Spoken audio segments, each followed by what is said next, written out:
Hello guys, welcome to my mini blog. তো এই দিনটা ছিল শিবরাত্রির দিন, আশা করছি দেখে বুঝেই গেছো। তো চলো ব্লগটা স্টার্ট করি।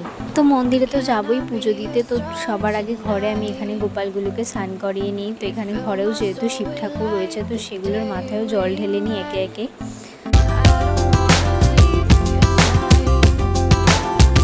তো আমার পুজো দেওয়া ঘরে কমপ্লিট হয়ে গেছে। তো এবার আমি এখানে থালাটা গুছিয়ে নিয়েছি মন্দিরের। তো চলো এবার মন্দিরের জন্য যাওয়া যাক। তো এখানে মন্দিরের জন্য বেরিয়ে পড়েছি, তো চলো যাওয়া যাক। তো এই যে মন্দিরে এসে পুজো স্টার্টও করে দিয়েছি।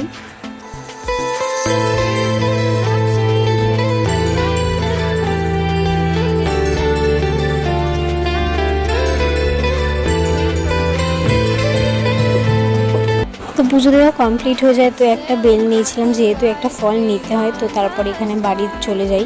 তো যেহেতু উপোস করে ভাত খেতে নেই, তো ঘরে এসে এখানে সাবু মেখে নিচ্ছিলাম। তো এই সাবু মাখায় দিয়েছিলাম কলা, চিনি, নারকেল, তারপরে দুধ। তারপরে এটাকে মাখার পরে উপর দিয়ে এখানে আঙুর ফল দিয়ে দিয়েছিলাম। তো এটাকে প্রথমে আমি ঠাকুরকে খেতে দিয়ে দিই।